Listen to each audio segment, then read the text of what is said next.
नमस्कार। आज ये हमारा जो मैथ सीरीज 1000 क्वेश्चन की मैथ सीरीज जो चली हुई है उसका ये 8वां वीडियो है। पिछले वीडियो में हमने एक क्वेश्चन किया था। सबसे पहले हम अपने उस क्वेश्चन को देखते हैं। ये पिछले वीडियो में हमने एक क्वेश्चन था कि इस क्वेश्चन को आप लोगों को करने के लिए हमने कहा था। तो हम इस क्वेश्चन को सबसे पहले देखेंगे।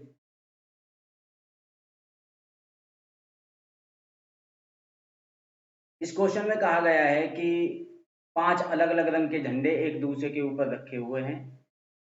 उनमें से झंडे की कोई भी संख्या लेकर उनमें से झंडे की कोई भी संख्या लेकर कितने प्रकार के सिग्नल दिए जा सकते हैं? कुल कितने सिग्नल दिए जा सकते हैं? कुल कितने सिग्नल दिए जा सकते हैं? ठीक है ना? अब हम ये देखते हैं कि अगर हमारे पास 5 झंडे हैं, अगर मैं एक झंडे से सिग्नल देता हूँ, ये परमुटेशन का क्वेश्चन है, कंचे संचे से लिया गया है, तो मैं कह सकता हूँ कि 5p1 5c1 नहीं 5p1 जब एक फ्लैग से सिग्नल दिया जाएगा तब 5p1, जब 2 से दिया जाएगा सिग्नल तब 5p2 तरीके से दिया जा सकता है। यदि 3 झंडों से सिग्नल दिया जाए तो 5p3 और 4 झंडे उठाकर सिग्नल दिया जाएगा तो 5p4 और 5 झंडों से सिग्नल दिया जाएगा तो 5p6 सॉरी 5p5 क्या 5p5 अब ये मैंने P और C की वैल्यू आपको बताई गई है। 5p1 की वैल्यू हो जाएगी 5, 5p2 की वैल्यू हो जाएगी 20 और 5p3 की वैल्यू हो जाएगी 60 और 5p4 की वैल्यू हो जाएगी 120 और 5p5 की वैल्यू हो जाएगी 100। अब हम इसे यदि ऐड करें सभी को तो 240 और 80, 320 और 5 325 कितने सिग्नल दिए जा सकते हैं? कुल 325 सिग्नल दिए जा सकते हैं। और आज का अपना जो सीरीज है, जो 8वीं सीरीज है, उसका ये फर्स्ट क्वेश्चन हमने लिया है। ये फर्स्ट क्वेश्चन है कि 3 धनात्मक पूर्णांक है P, Q और R। धनात्मक मतलब पॉजिटिव इंटीजर है। P, Q और R का औसत 10 है। यदि यह दिया गया है कि P से बड़ा है Q या बराबर हो सकता है और Q से बड़ा है R या बराबर हो सकता है और 3 संख्याओं की माध्यिका P+2 है, तो R की मिनिमम वैल्यू पूछिए। R की मिनिमम वैल्यू क्या हो सकती है? संभव मान क्या हो सकता है? तो हम आपको बता दें, अगर एवरेज PQR का एवरेज 10 है तो P+Q+R इक्वल होगा 30। कितना हो जाएगा? 30। 10 गुणा 3 30 हो जाएगा। 10 गुणा 3 कितना हो जाएगा? 30। अब हम ये कहते हैं कि उसने ये भी कहा है कि माध्यिका जो है वो P+2 है। हम मीडियन जो निकालते हैं, माध्यिका जो निकालते हैं, वो कैसे निकालते हैं? हम देखते हैं कि हम सबसे पहले असेंडिंग ऑर्डर में लिखते हैं। अगर असेंडिंग ऑर्डर में ये लिखे हुए हैं PQR, बढ़ते हुए क्रम में है, असेंडिंग ऑर्डर में है, तो हम कहते हैं कि n+1 बटे 2वें पद का मान। तो n कितने पद है? 3 पद है, तो हम कहेंगे 3 और 1 4/2 यानी कि 2वें पद का मान। तो इसकी जो माध्यिका आएगी दूसरा पद, दूसरे पद का मान क्या आएगा? Q। तो हम कहेंगे कि इसकी जो मीडियन है, इसकी जो माध्यिका है वो Q है। तो मैं ये कह सकता हूं कि P+2 इक्वल है Q के। P+2 किसके इक्वल है? Q के। तो इस बात से ये सिद्ध हुआ कि P और Q में 2 का अंतर है और तीनों को ऐड किया जाए तो 30 हमारे पास आता है। ठीक है ना? अब हम एग्जामिनर ने कहा है कि मिनिमम वैल्यू होनी चाहिए R की। तो अगर मैं ऑप्शन सी ले लूं तो P और Q, P प्लस Q हमारे पास बचेगा 22 और R की वैल्यू हो जाए, R की वैल्यू हमने मान ली है C ऑप्शन से 8। तो मैं ये कहूँ अगर इन्हें 2 के अंतर पे तोड़ू, क्योंकि P और Q में 2 का अंतर है, अगर 2 के अंतर पे तोड़ू तो ये 10 और 12 हो जाएंगे, जो इस बात को सिद्ध नहीं करता जो उन्होंने दी है कि P बड़ा है, सॉरी R बड़ा है Q से, जबकि R यहाँ पे छोटा हो रहा है। R छोटा हो रहा है क्योंकि एग्जामिनर ने वैल्यू इस तरह से दी है, इस तरह से कहा है कि R जो होगा वो Q से बड़ा होगा, तो जबकि ये बात गलत है। तो अब ये रॉन्ग हो गया। अब मैं इसकी जगह 8 की जगह अब इस बार मैं रखता हूं 12। बार में क्या रखता हूं 12। अगर हम रखते हैं, अगर मैं R बराबर रखता हूं 12, तो P प्लस Q की वैल्यू कितनी बचती है, तो P प्लस Q की वैल्यू बचती है 18, कितनी 18, क्योंकि टोटल 30 है, 18 बचती है। तो मैं ये कहता हूं कि P अगर R बराबर हमने 12 लिया है, तो P प्लस Q 18 को मैं 2 के अंतर पे तोड़ता हूं, तो मैं कहता हूं P होगा 8 और Q होगा 10 और R होगा 12, जो हमारी इस इक्वेशन को, हमारी जो शर्त है उसे पूरा करता है कि P से बड़ा है Q, Q और Q से बड़ा है, Q से बड़ा है या बराबर है क्या, Q से बड़ा है R, से बड़ा है R, जो इसी हमारी जो शर्त है उसे पूरा करता है। ठीक है, तो इसलिए वैल्यू आएगी 12। हम इसे जो है 10 नहीं रख सकते, अगर इसे 10 रख देंगे तब ये फिर से ये बड़े हो जाएंगे, तो इसलिए हम इसे 10 नहीं रख सकते, इसलिए बी की बी वैल्यू आएगी, यानी कि बी आंसर आएगा। आर की वैल्यू क्या आएगी 12। ठीक है, नेक्स्ट चलते हैं हम। उम्मीद है ये क्वेश्चन आपकी समझ में आया होगा। एक बॉक्स में 12 नीले पेन है और 18 काले पेन है। दो पेनों को एक के बाद एक बिना उनके स्थान पर दूसरे पेन रखे निकाला जाता है। इस बात की कितनी संभावना है कि पहला पेन नीले रंग का हो, दूसरा काले रंग का। ये प्रायिकता का क्वेश्चन है। तो हम ये कह सकते हैं कि जो प्रायिकता होती है उसमें फेवरेबल, जितनी भी हमारी फेवरेबल कंडीशन हो सकती है, संभावनाएं हो सकती है, और टोटल जितनी भी संभावनाएं हो सकती है। अब टोटल संभावनाएं कितनी होगी, हम कहेंगे कि 12 और 18 30, 12 और 18 30, 30 में से कितने छांटने हैं हमें, 30 में से हमें 2 पेन छांटने हैं। और फेवरेबल कितनी है, मैं कहूंगा कि 12 में से भी एक लेना है, या तो वो नीले रंग का हो या वो काले रंग का हो, यानी कि 18 में से भी मुझे एक छांटना है और 12 में से भी मुझे एक छांटना है। अब इस जो इक्वेशन है इसे हम हल करेंगे। तो 12 C1 की वैल्यू आप जानते हैं 12 होगी, और 18 C1 की वैल्यू होगी 18, और 30 C2 की वैल्यू जो होगी वो मैं यहीं पे बता दूं कि 30 C की वैल्यू होगी 30 इंटू हम कहेंगे 29 इंटू फैक्टोरियल 28। ठीक है ना, ये हल करके बता दिया है मैंने थोड़ा सा, और फिर हम कहेंगे फैक्टोरियल 2 और इंटू फैक्टोरियल 28। ठीक है ना, ये हट जाएगा और 2 से इसे डिवाइड करेंगे हम 15, और यहाँ पे आएगा 15 गुणा 29। क्या बचा है यहाँ पे 15 गुणा 29, तो 30 C2 की वैल्यू कितनी आएगी 15 गुणा 29। तो अब हम इसे डिवाइड करते हैं, हम कहेंगे 3 पंजे 15 है और 3 चौक 12 है, यानी कि 18 चौक 72 बटे 100। कौन सा आंसर आएगा। नेक्स्ट क्वेश्चन है कि ए बी सी डी एक चक्रीय चतुर्भुज है, ठीक है ना, साइक्लिक क्वाड्रिलेटरल है, और उसने कहा है कि ए बी और डी सी को आगे बढ़ाकर पी पर मिलाया जाता है। यदि कोण ए डी सी बराबर 70 डिग्री है और कोण डी ए बी बराबर 60 डिग्री है, तो कोण पी बी सी प्लस कोण पी सी बी की वैल्यू पूछी। हम ये कहते हैं अगर हम एक चक्रीय चतुर्भुज बनाएं, चक्रीय चतुर्भुज का ये मतलब होता है कि वो एक सर्किल के अंदर है, एक सर्किल के अंदर है। तो मैं आपसे ये कहूं, ध्यान से देखिए कि अगर एक चक्रीय चतुर्भुज बना लिया जाए हमारे द्वारा, तो मैं आपसे ये कहता हूं कि एग्जामिनर ने ये कहा है कि एक चक्रीय चतुर्भुज है। यहाँ पे थोड़ा सा ठीक है। अब हम ये कहें कि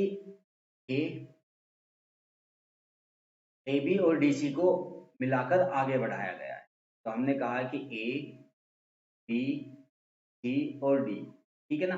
अब उसने ए बी को आगे बढ़ा दिया और डी सी को भी आगे बढ़ा दिया, वो मिला के आगे बढ़ा दिया है और वो पी पर मिलते हैं, पी पर मिलते हैं।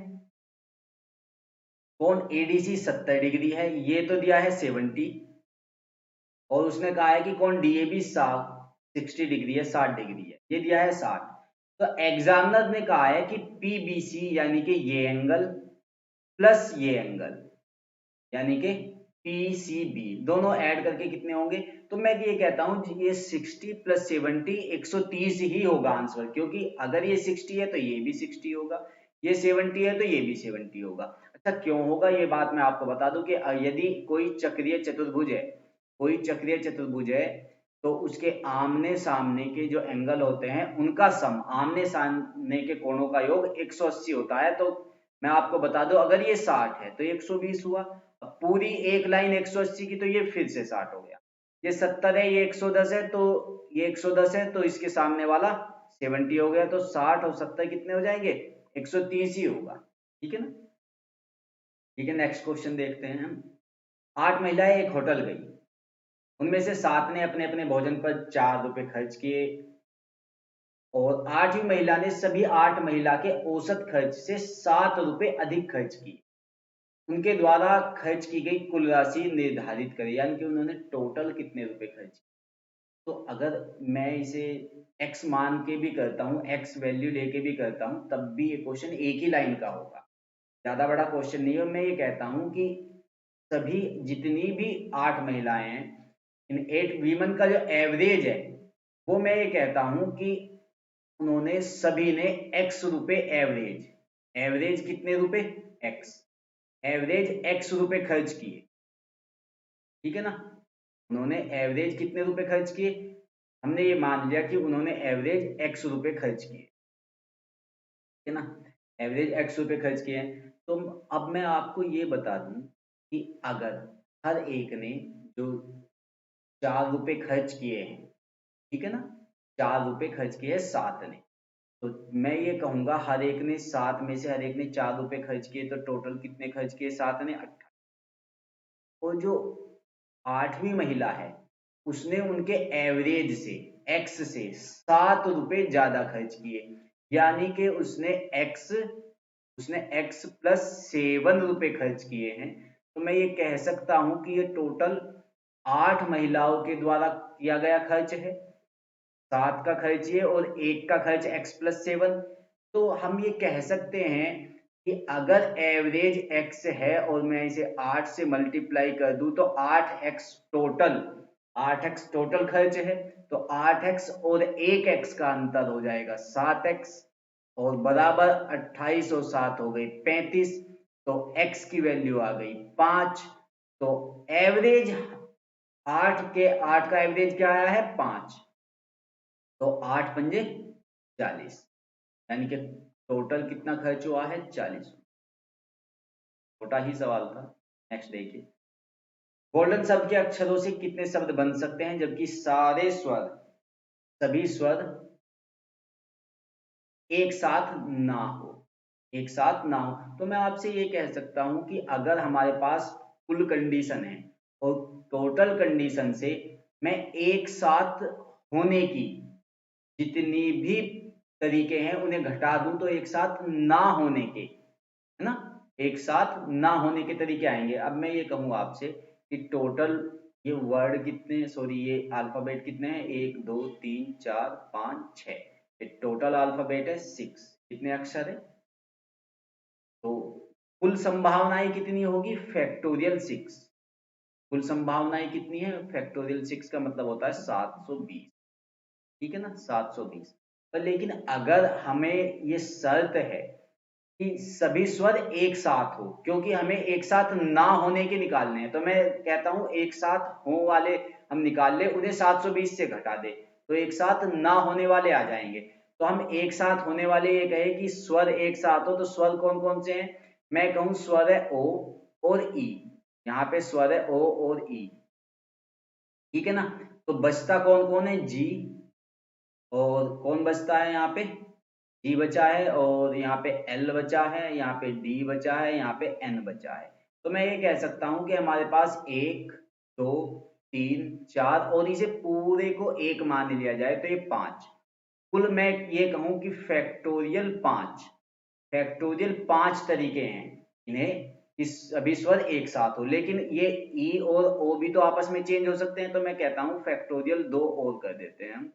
तो ये जो टोटल वैल्यू हो गई ये कितनी होती है, ये हो गई 240। कितनी वैल्यू होगी, क्योंकि फैक्टोरियल 5 का मतलब 5 गुणा 4 गुणा 3 गुणा 2 गुणा 1, फैक्टोरियल 5 की वैल्यू होती है कितनी, ये वैल्यू कितनी होगी 120। 5 चौक 20 या 60 दूनी 120 दूनी 240।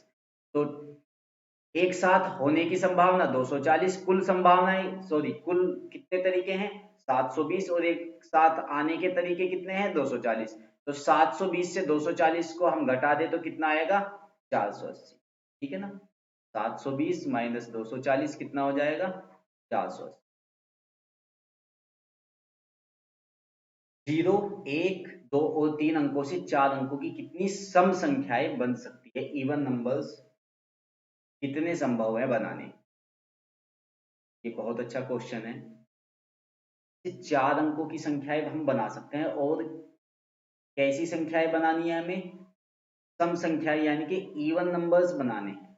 तो मैं आपसे एक बात कहना चाहता हूं कि अगर हमें सम संख्याएं बनानी है, इवन नंबर्स बनाने हैं, तो उसका जो अंतिम अंक है, यूनिट डिजिट जो है, इकाई का अंक जो है, वो या तो 0 हो सकता है या 2 हो सकता है, या तो 0 हो सकता है या 2 हो सकता है। तो संख्याएं कितने अंकों की बनानी है हमें, मैं कहता हूं हमें संख्याएं बनानी है 4 अंकों।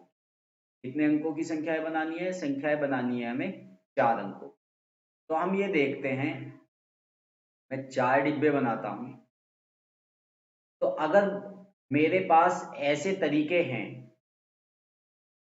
जिनमें अंत में 0 आए या 2 आए, तो मैं ये कह सकता हूं अगर मैं अंत में 0 अंक ले लूं, 0 अंक ले लूं, यहाँ पे 0 फिक्स हो गया, तो यहाँ पे रखने के लिए मेरे पास 3 अंक है। 3 अंक यहाँ पे हो गए, 1 अंक यहाँ पे फिक्स हो गया, बचे कितने हैं 2 अंक। यहाँ पे 2 अंक आ सकते हैं और 1 अंक यहाँ पे फिक्स, 1 यहाँ पे फिक्स, 1 यहाँ पे फिक्स हो गया। अब यहाँ पे भी हमारे पास क्या है 1 अंक है। तो 3 दूनी 6 कम 6, यदि अंत में 0 आए, अंत में 0 आए तो कुल कितने नंबर बन सकते हैं 6।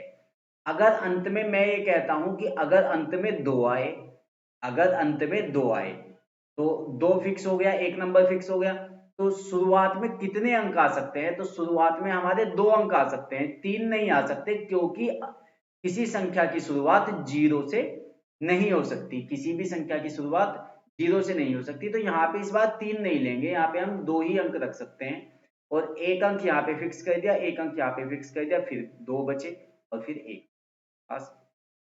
तो 2 दूनी 4। यदि अंत में 2 आए तो कितने अंक कितनी संख्याएं बन सकती है 4। यदि अंत में 0 आए तो कितनी संख्याएं बन सकती है 6। तो कुल मिला के हम कितनी संख्याएं बना सकते हैं 10। कितनी संख्याएं बना सकते हैं 10। ठीक है,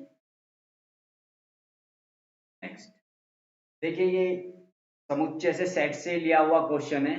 ए और बी दो सीमित, ये जो 19 दिसंबर 2017 को यूपी पुलिस एसआई का एग्जाम हुआ था, ये उससे में क्वेश्चन आया था, उससे लिया गया है कि ए और बी दो सीमित समुच्चयों को इस तरह मान ले कि एन, एन का तो मतलब आप जानते हैं कि total number of A intersection. अगर ऐसे दिया गया है एन ए दिया गया है, तो ए सेट में जितने भी नंबर है उनकी संख्याएं दी जाती है। जैसे मैंने ये आपको बताया था कि ए में बताया गया है कि यदि 2 4 7 ऐसे दिया गया है 8, ये कहा जाए तो 1 2 3 4 4 हैं, 4 इसमें कितने हैं 4 अवयव है, 4 एलिमेंट्स है, तो हम ये कहेंगे कि टोटल नंबर ऑफ एलिमेंट्स कितने हैं ए में, वो 4 है। हम ये कहेंगे टोटल नंबर ऑफ एलिमेंट्स कितने हैं 4 है।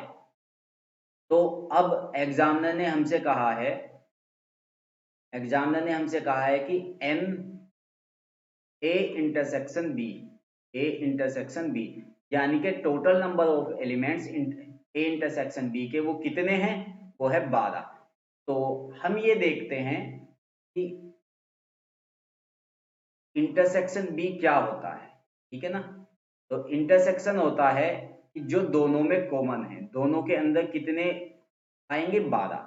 और उसने ये कहा है कि यानी कि total elements of A minus B. A minus B का ये मतलब होता है कि ए के टोटल नंबर जितने भी एलिमेंट्स है उसमें से बी के हटा दिए जाए, तो बी के सारे हटा दिए जाए तो ए के कितने बचेंगे, 24। तो यहाँ पे ए के कितने बचते हैं, ये अगर डायग्राम ए का है, ये डायग्राम बी का है, तो ए के कितने बचते हैं, 24। और एन बी माइनस ए, यानी कि बी के जितने भी एलिमेंट्स है उसमें से ए के हटा दिए जाए तो बी के कितने बचते हैं, 45। कितने बचते हैं, 40। अब एग्जामिनर कहता है कि टोटल नंबर ऑफ ए के जो एलिमेंट्स है वो बताइए और बी के भी बताइए कि टोटल नंबर ऑफ एलिमेंट्स कितने हैं। तो टोटल नंबर ऑफ एलिमेंट्स जो ए के हो गए वो हो गए हैं, कितने हो गए हैं, 24 और 12। 24 और 12 कितने हो गए, 56। कितने हो गए हैं, 24 और सॉरी 36। 36 कितने हो गए हैं, 36। 12 दूनी 24, 12 तेरह 36। और total number of elements B के कितने हो गए हैं, 12 और 45 कितने हो गए, 57। कितने हो गए हैं, 57। तो कौन सा आंसर आएगा, ए। आंसर क्या आएगा, ए, 36 और 57। नेक्स्ट क्वेश्चन देखते हैं। नेक्स्ट क्वेश्चन है कि एक तीरंदाजी प्रतियोगिता में कुल प्रतिभागियों में से 65% पहले परीक्षण में ही लक्ष्य को भेद देते हैं और कुल प्रतिभागियों में से 55% दूसरे परीक्षण में लक्ष्य को भेद दे देते हैं। कुल प्रतिभागियों में से 20% किसी भी परीक्षण में लक्ष्य को नहीं भेद पाते हैं। कितने प्रतिशत प्रतिभागी दोनों परीक्षणों में लक्ष्य को भेदते हैं, है ना। अब हमें एक बात बताइए, ये भी क्वेश्चन सेट से ही है और इसे हम परसेंटेज में भी रखते हैं, परसेंटेज में भी आते हैं ऐसे क्वेश्चन। पर मैं आपसे ये कहूँ कि अगर 65% ने कुल प्रतिभा जितने भी प्रतिभागी थे, जितने भी पार्टिसिपेंट्स थे उसमें से 65% ने पहले परीक्षण में भेद दिया है लक्ष्य को, तो कितने ऐसे हैं जिन जो नहीं भेद सके हैं। तो मैं ये कह सकता हूँ, कि तो डायग्राम बनाएंगे, ये पहला परीक्षण हुआ और ये सेकंड परीक्षण, ठीक है ना, दूसरे परीक्षण में। तो हम ये कहते हैं कि 65% ने अगर लक्ष्य को भेदा है तो 35% ऐसे हैं जो लक्ष्य को नहीं भेद सके। कितने, 35%। अगर 55% ने लक्ष्य को भेदा है तो 45% ऐसे हैं जो लक्ष्य को नहीं भेद सके। और दोनों में 20% ऐसे हैं जो ना पहली बार लक्ष्य को भेद सके ना दूसरी बार, ठीक है ना, कोई सी भी बार लक्ष्य को नहीं भेद सके। तो मैं ये कहता हूं कि वे दोनों कितने हैं, वे 20% है। कितने हैं दोनों में कॉमन, 20%। और ये कहा जाए कि अगर पहली बार जो लक्ष्य को भेदा वो 65% थे तो बचे कितने, मैं कहता हूं 35% बचे हैं जो लक्ष्य को नहीं भेद सके। कितने परसेंट बचे, 35%। पहली बार में लक्ष्य को नहीं भेद सके वो 35% थे और 20 हो चुके हैं, पहले डायग्राम में 20 हो चुके हैं तो 15 बचे, ठीक है ना। ऐसे ही यहाँ पे देखते हैं, अगर दूसरी बार 55% ऐसे हैं जो लक्ष्य को भेद सके हैं, तो हम ये कहें कि 45% ऐसे हैं दूसरी बार में जो लक्ष्य को नहीं भेद सके, ठीक है ना। तो 20 हो चुके हैं तो बचे 25 और 25%। तो 15 20 कितने हो गए हैं, 35। 35 और 20 कितने हो गए हैं, 60। टोटल 60% ऐसे हैं जो लक्ष्य को एक बार या दो बार नहीं भेद सके। तो बचे कितने, 40% ऐसे हैं जिन्होंने दोनों बार लक्ष्य को, ठीक है ना। तो कितने प्रतिशत प्रतिभागी दोनों परीक्षण में लक्ष्य को भेद देते हैं, तो वे हैं 40%, ठीक है ना।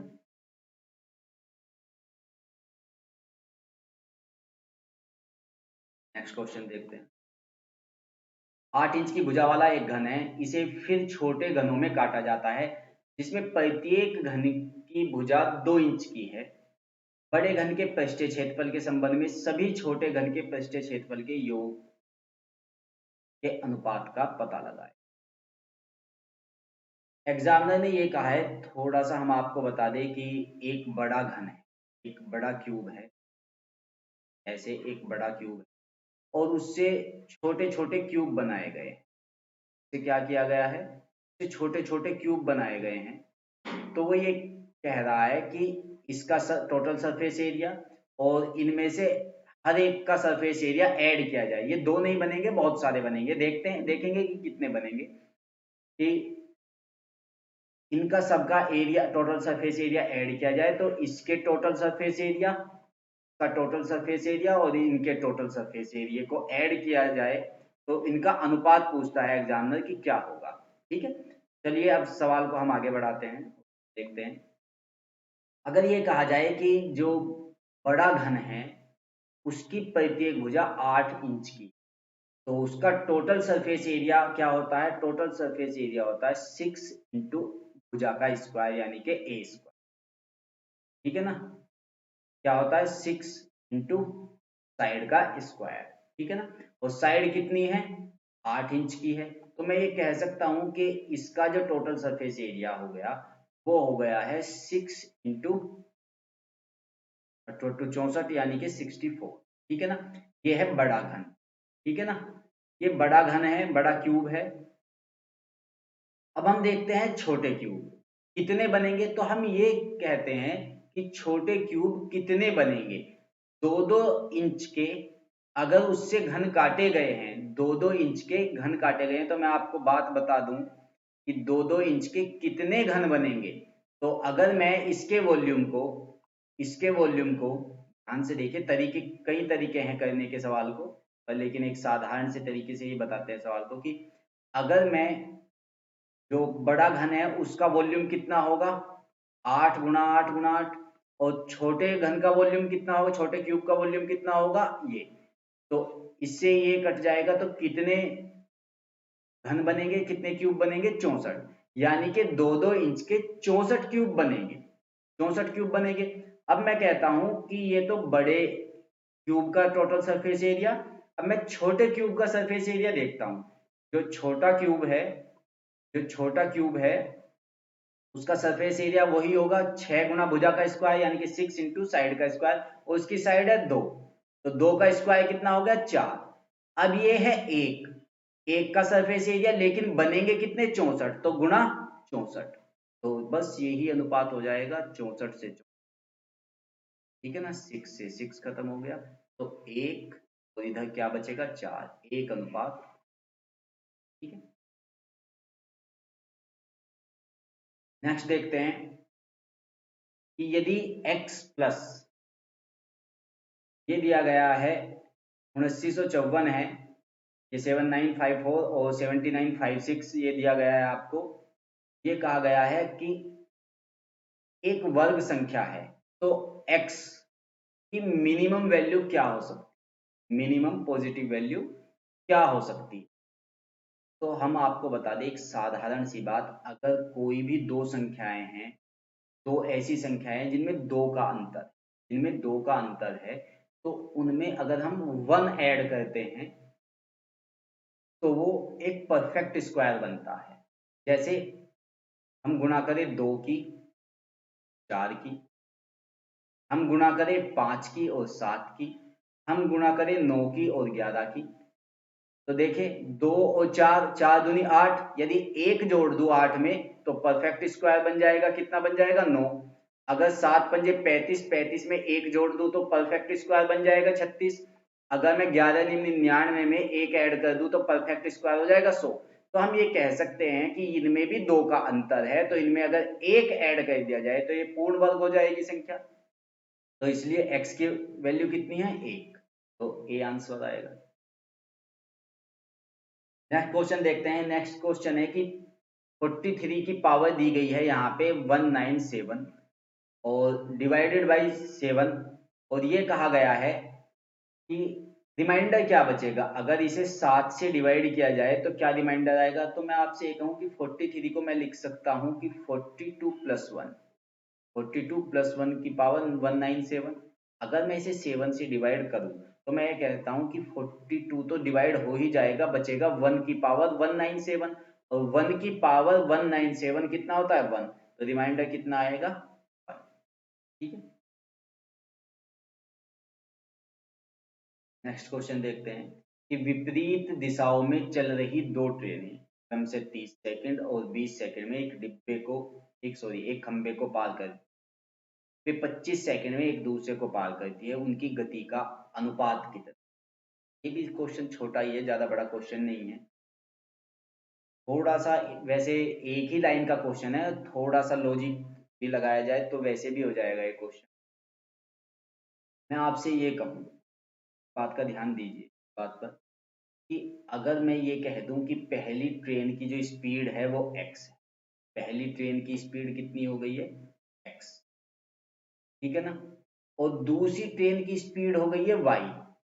ध्यान से देखिए, पहली ट्रेन की स्पीड कितनी मान ली है हमने x, और दूसरी ट्रेन की स्पीड कितनी हो गई है y। तो मैं आपसे ये कहूं कि जब हम चाल उस समय की गुणा करते हैं तो हमें टोटल डिस्टेंस मिलता है, दूरी मिलती है। तो मैं ये कहूं कि पहली ट्रेन ने 30 सेकंड में अगर खंबे को क्रॉस किया है तो अपनी ही दूरी को क्रॉस किया, तो 30 गुणा x यानी कि 30x ये पहली ट्रेन की डिस्टेंस है, पहली ट्रेन इतनी लंबी है, और दूसरी ट्रेन है 20y लंबी यानी कि 20 सेकंड में क्रॉस किया है। 30x प्लस 20y, ये दोनों ट्रेन की दूरी हो गई जुड़ के। तो अब मैं ये कह सकता हूं कि अगर दोनों ने विपरीत दिशाओं में पार किया है, एक दूसरे को 25 सेकंड में पार किया है, तो विपरीत दिशाओं में हम जितनी भी चाल होती है उसे ऐड करते हैं और 25 सेकंड में गुना 25 सेकंड की गुना करेंगे हम x प्लस वाई से। x प्लस वाई कितनी होगी टोटल जो चाल हो गई इनकी, तो चाल गुना समय, ये भी टोटल डिस्टेंस ये भी टोटल। अब 25x और 30x का अंतर 5x, और 20y और 25y का अंतर भी 5y। तो हम ये कह सकते हैं कि x और y का अनुपात कितना हो गया 1:। ठीक है ना, एक ही लाइन का क्वेश्चन था, ज्यादा बड़ा नहीं। एक फल विक्रेता अपने 30% सेब बेच देता है और उनमें से 2 सेब रास्ते में खा लेता है। अब उसकी टोकरी में 208 सेब शेष हैं, शुरू में उसके पास कुल कितने सेब थे। हालांकि क्वेश्चन छोटा है और आसान है, लेकिन ये यूपीएसआई में पूछा गया था इसलिए हमने ले लिया है ये क्वेश्चन, आपको ये दिखाने के लिए कि ज्यादा हार्ड नहीं है कोई एग्जाम, उसमें बहुत आसान आसान सवाल भी आते हैं। अगर 40 क्वेश्चन है यूपीएसआई में तो लगभग 25 क्वेश्चन ऐसे ही आसान होते हैं, तो 10-12 क्वेश्चन ही बस थोड़े से होते, तो वो भी आसान ही है, इतने कल नहीं होते, इतने हार्ड नहीं होते। बस थोड़ा सा समय लेंगे, वो इनसे ज्यादा समय लेंगे, लेते वो भी समय नहीं है, वो भी क्वेश्चन मिनटों में नहीं होते, वो भी हाफ मिनट के क्वेश्चन होते हैं, 15 सेकंड के ऐसे ही। अब ये देखिए कि एक फल विक्रेता अपने 30% सेब बेच देता है और उनमें से 2 सेब उसने रास्ते में खा लिए, उसके पास 208 बचे। इसका मतलब 30% बेचने के बाद जब 30% बेच दिए तो उसके पास 208 और 2 यानी कि 210 सेब थे उसके पास। 30% बेचने के बाद 210 सेब थे और 30% बेच दिए तो उसके पास 70 सेब बचे। अगर 70% सेब बचे, तो अगर 210 उसके पास 70% है, 210 70% है, तो 100% कितना, तो हम कहेंगे 100% हो गया, कितना हो गया। नेक्स्ट क्वेश्चन देखते हैं कि एक माणिक का मूल्य, कोई भी एक हीरा है या पत्थर है, उसके वजन के वर्ग के रूप में बदलता है, ठीक है ना। ऐसा ही एक माणिक टूट जाता है और उसके टुकड़ों का वजन 2, 3, 4 के अनुपात में है। अगर टूटने के कारण नुकसान 26,000 है तो मूल माणिक की कीमत कितनी। अच्छा, ये कहा गया है कि अगर वो 2:3 और अनुपात 4 के अनुपात में टूटता है, तो अगर ये पहले 3 2 5 4 9 वजन का था तो इसकी कीमत थी 81। कितनी थी कीमत, 9 81 81, क्योंकि उसने कहा है कि उसकी जो कीमत है उसके वर्ग के रूप में बदलती है। कैसे बदलती है, वर्ग के रूप में, तो उसकी कीमत थी 81। अब उसकी कीमत हो गई 2 का स्क्वायर 4, 3 का स्क्वायर 9 और 4 का स्क्वायर कितना हो गया 16। तो अब उसकी कीमत हो गई 16 और 9 25 और 4 29। अब उसकी कीमत हो गई है 29। कितनी कीमत हो गई है 29। अगर मैं 81 और 29 का अंतर करूं तो 52 आएगा, यानी कि उसे नुकसान हो गया है, उसे हानि हो गई है 52 की। लेकिन एग्जामिनर ने कहा है 26,000 की, कितने की हानि हो गई है 26,000 की। तो मैं ये कहूं कि 52 बराबर 26,000 है, तो एक बराबर कितना हो गया 52 पंजे 260, तो कितना हो गया 500। एक बराबर 500, तो 81 बराबर कितना, तो 81 बराबर कितना हो जाएगा 40,000। तो मूल हीरे की, मूल माणिक की कीमत कितनी 40,000। नेक्स्ट है क्वेश्चन की यदि 750 रुपए का साधारण ब्याज एक निश्चित दर से, साधारण ब्याज एक निश्चित दर से 750 रुपए 5 साल में 1,000 बन गए, तो उसी दर से वो 10 साल में कितने हो जाएंगे। छोटा सा साधारण सा सवाल है, ये भी सवाल यूपीएसआई में आया था, तो 19 दिसंबर 2017 को एग्जाम हुआ था, ये भी उसी में क्वेश्चन आया। आप देख सकते हैं कि ज्यादा हार्ड सवाल नहीं आते। अच्छा, 750 रुपए 1,000 बन गए तो 250 रुपए ब्याज लगा, 250 रुपए ब्याज 5 साल का है, तो 1 साल का ब्याज कितना हो जाएगा 50 रुपए। अगर 1 साल का ब्याज 50 रुपए है, ठीक है ना, अगर 1 साल का ब्याज 50 रुपए है तो 10 साल का ब्याज कितना होगा 500 रुपए। बस, तो 750 रुपए 10 साल में 500 ऐड कर दिए जाए तो 1250 हो जाएंगे।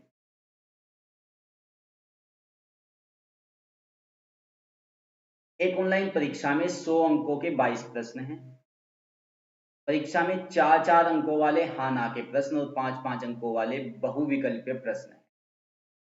परीक्षा में कितने बहुविकल्पीय प्रश्न हैं, यानी कि 5 अंकों वाले कितने प्रश्न, ठीक है ना। इस क्वेश्चन को मैं एलिगेशन से करूंगा, करने के और भी बहुत तरीके हैं। क्वेश्चन को हम एलिगेशन मेथड से करेंगे। एलिगेशन से कैसे, एलिगेशन से करेंगे, यदि आपको दूसरा तरीका चाहिए तो हम दूसरा तरीका भी बता देंगे।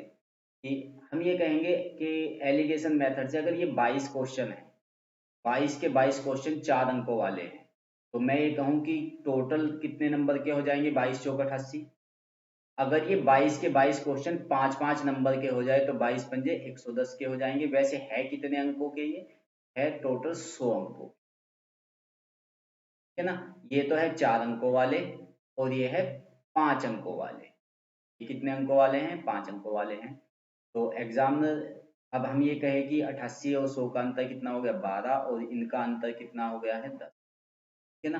22 क्वेश्चन टोटल है, तो 10 क्वेश्चन तो जो है 4 नंबर के और 12 क्वेश्चन जो है वो है 5 नंबर, 12 ही इसका आंसर, ठीक है ना। यदि आप इस क्वेश्चन को दूसरे तरीके से करना चाहते हैं तो दूसरे तरीके से क्वेश्चन हो सकता है, दूसरे तरीके से भी आप क्वेश्चन को एक्स मान के कर सकते हैं, है ना। नेक्स्ट क्वेश्चन है कि एक बिल्डर किसी फार्म हाउस को 50 दिन में बना सकता है। वह शुरुआत में 50 आदमी नियुक्त करता है और 40 दिन बाद 50 आदमी और नियुक्त करता है तथा इस तरह निर्माण कार्य को तय समय में पूरा कर लेते हैं। यदि वो अतिरिक्त आदमी नियुक्त ना करता तो उससे कार्य को पूरा करने के लिए कितने दिनों की आवश्यकता। अच्छा, इससे पहले वीडियो में भी हमने ऐसे क्वेश्चन कराए हैं उनमें कि यदि वो अतिरिक्त व्यक्ति नियुक्त ना करता तो कार्य कितने दिन बाद समाप्त होता है या कितने दिन पहले खत्म हो जाता है। इसने कहा है कि कुल कितने दिन में खत्म हो। तो हम आपसे ये कह रहे हैं कि 50 दिन का ठेका लिया है उसने, बिल्डर ने 50 दिन में कार्य पूर्ण करना है उसे। उसने शुरुआत में 50 ही आदमी लगाए हैं और 40 दिनों तक लगाए रखे। 40 दिन के बाद उसने 50 और आदमी काम पे लगा दिए, तो व्यक्ति हो गए हैं 100। कितने आदमी हो गए 100, 50 आदमी और लगा दिए हैं और 50 आदमी पहले लगाए हुए थे, टोटल आदमी हो गए 100। तो जिस काम को 100 आदमियों ने बाद के 10 दिन में किया है, 100 आदमियों ने कितने दिन में किया है 10 दिन में, क्योंकि 40 दिन हो चुके हैं। वो कह रहा है उसने समय पर पूरा किया, तय समय में पूरा किया, इसका मतलब कि 10 दिन और लिए हैं 40 दिन के बाद, तो 100 आदमियों ने वो काम 10 दिन में खत्म कर लिया है।